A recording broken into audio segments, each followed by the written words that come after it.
dia karena dia nggak suka lari, dia sukanya ngafe sih. Jadi itu poinnya. Nah kalau dianggap bahwa gubernur DKI gagal, maka yang mesti dipindahkan gubernurnya bukan ibu kotanya tuh. Gampang aja kan soal-soal begituan. Nah saya anggap bahwa Jakarta tuh ibu kota NKRI, yang bisa mengurus Jakarta potensial untuk mengurus NKRI. Tetapi ibu kota Jakarta adalah Tanah Abang, yang mampu mengurus Tanah Abang pasti bisa mengurus Jakarta.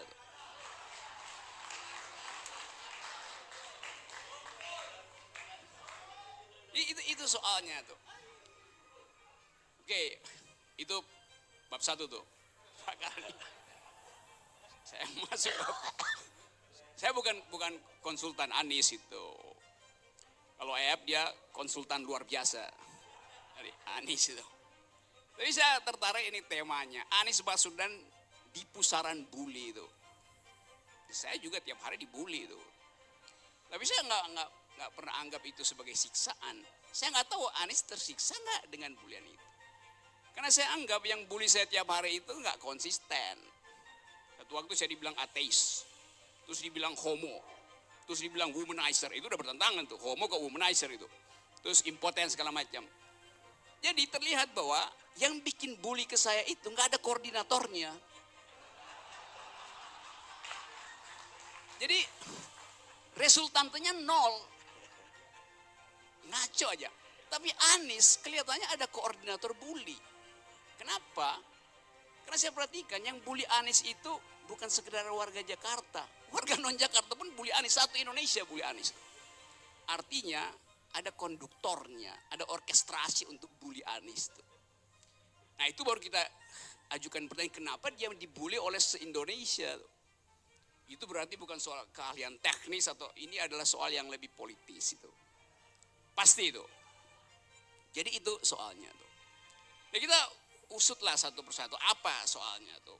Karena ada sekuensis peristiwa politik dari nasi goreng, nasi kebuli segala macam sampai macam-macam itu. Dan orang mau cicil bulian itu untuk melihat psikologi Anies. Nah bully itu biasanya yang jadi persoalan kan kalau anak kecil dibully. Jadi bully itu bukan soal politik. Menghina martabat orang itu membuli itu. Tapi kalau saya menghina pejabat publik itu nggak membuli. Karena pejabat publik memang terbuka untuk dihina, dikritik, dicaci maki bahkan. Karena yang saya kritik, kita kritik itu adalah jabatannya bukan orangnya. Tapi kalau menyangkut orangnya tadi, soal ras segala macam, identitas privat, itu baru namanya bully itu. Anak kecil biasanya dibully, dia stres. Lalu ada perubahan psikologinya tuh, orang tuanya peka. Lalu dilapor guru mesti periksa pelan-pelan di mana bullying itu terjadi. Tapi itu anak kecil, langsung terlihat psikologinya. Anies ngakak-ngakak aja tuh nggak terasa bahwa dia. Jadi nggak ada gunanya dikoordinir secara nasional pun bullying buat Ani. Pasti itu koordinatornya di apa namanya Pushonal, Pusat Hoax Nasional tuh ada tuh koordinator bully situ tuh. Jadi ini adalah imbas dari keadaan sebelumnya tuh.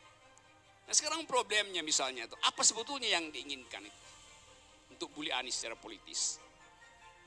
Kan kita bisa ujikan itu. Misalnya, tiba-tiba Nasdem secara radikal mencalonkan Anies calon presiden 2024, Ahok adalah wakil presidennya tuh. Tapi kita pikir, berhenti tuh bullying tuh. Karena difasilitasi kan dua-duanya Nasdem, LSM Nasdem kan penggagas kan Ahok dan Anies masuk akal aja kan. Nah itu yang kita mau lihat sebetulnya tuh. Jadi ini ngomong apa sih?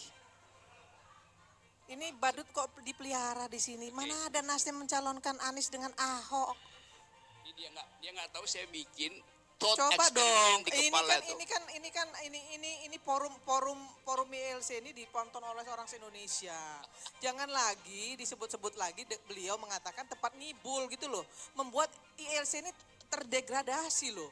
Males jadinya datang ke ELC ini kalau ada orang ini. Susah. Sorry Pak Arni. Ya jangan. Jadi dia sebut saya badut. Dan cara melayani bullying semacam itu adalah dengan tepuk tangan aja. Yes. Karena dia berusaha larang saya membuat thought eksperimen. Bikin asumsi di kepala sebagai hipotesis untuk menguji. Ini bullyingnya ini motifnya apa? Karena itu saya ujikan. Seandainya Anies dipasangkan dengan Ahok, saya pakai kata tadi seandainya. Badut nggak mungkin pakai seandainya tuh.